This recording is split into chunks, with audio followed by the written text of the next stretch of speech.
Hi Michael, I appreciate you've been asked this in various different ways, but with Champions League qualification secured and the implication that that can have on recruitment through the summer, I just wonder now, how quickly is clarity needed and what clarity is needed on your own future at the place?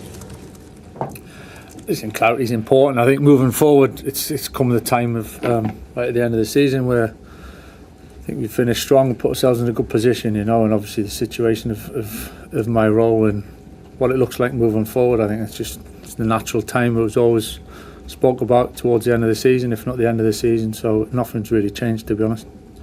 Why hasn't it changed though? I'm just thinking because you have got that Champions League qualification sorted out now. Yeah, we have, but it's a matter of days ago, and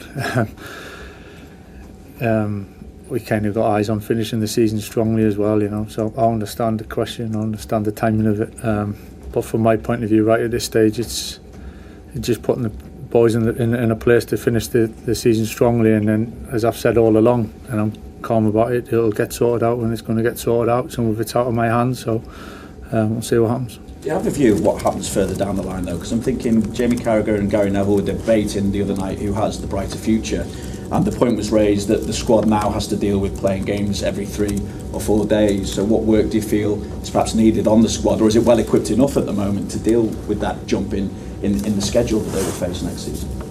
Yeah, there's definitely different challenges within that. I think largely the boys are used to playing more games than we have done over a period of time, over a number of years, and I think this has been a little bit unique in many ways of not being in the cup competitions and extended period of no games and things, and we've had to adjust a little bit. So there's going to certainly be a change and a shift with it. I think that's just part of evolving the squad and growing the squad, and a little bit more experience, some younger players, more experience, and it'll be a natural step to take that one, and we'll as a club we'll face that and face it head on.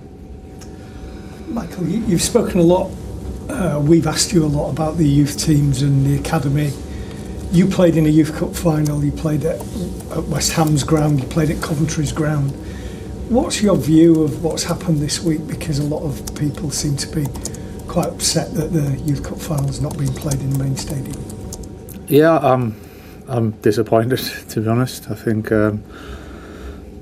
getting to the Youth Cup final always, or seems to have always been, a thing where you play the main stadium, and it's such a showcase event for players of that age group, and so we're disappointed. I think I've had some amazing memories, some of my best memories in that competition of playing with your close mates, and it's a shame that it hasn't worked out for whatever reason.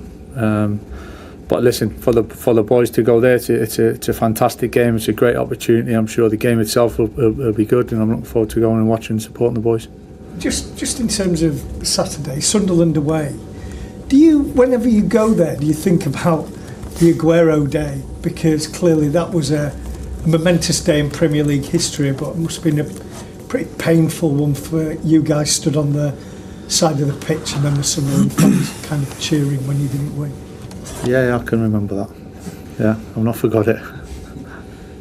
I mean, what was that that experience must be quite dispiriting in a way.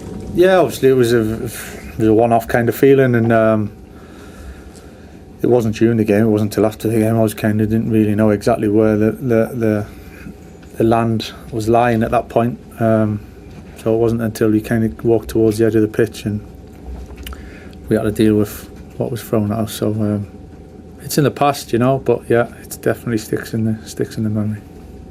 Michael, I'm just wondering how you keep the team mentally out. That might seem a silly question, but you've achieved your main objective. You could be forgiven for a lot of the players having half an eye on what's coming up in the summer. What is the messaging to the group? Pride, responsibility, playing for this great club, great supporters, really good togetherness within the group as well, and it's about improving and evolving all the time as well. So as I said, over the last week or so, in terms of the Champions League, it's a really good step. That's not the end. That's not the end at all. So we want to keep improving. We want to finish strong, and understanding there's a little bit of of a feeling of games to go, and it does get right to the end of it. Maybe it does change slightly, but it doesn't in terms of us preparing for the game and wanting to do well, and whoever plays play well and try and win the game. You've had a very settled side throughout the majority of your time in charge. There's been some players around the periphery that I'm guessing have been very, very important squad members, but would you like to give them minutes, more opportunities before the end of the season to show that kind of support back to them?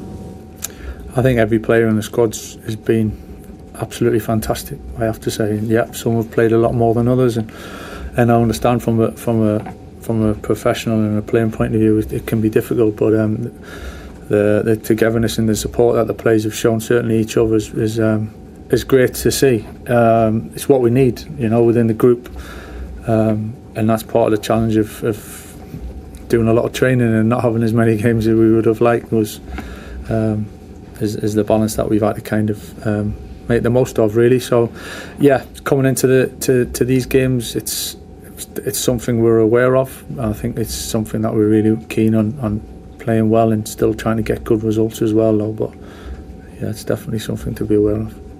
Stu?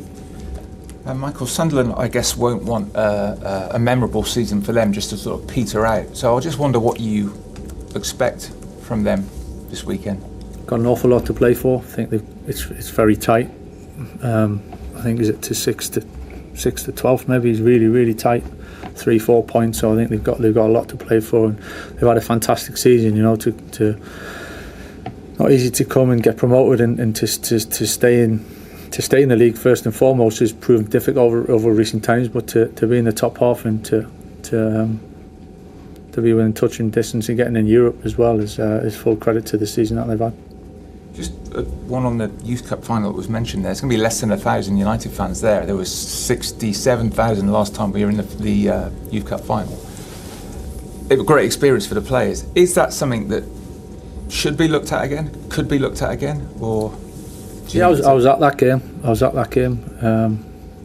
The Forest game. So special night, to see the stadium full for a game like that was kind of what you'd hope, really, for that. But it is what it is. There's nothing, from what I know, that can be done about it. It's kind of agreed, and hopefully, as years go by, then it can be flipped into the main stadiums.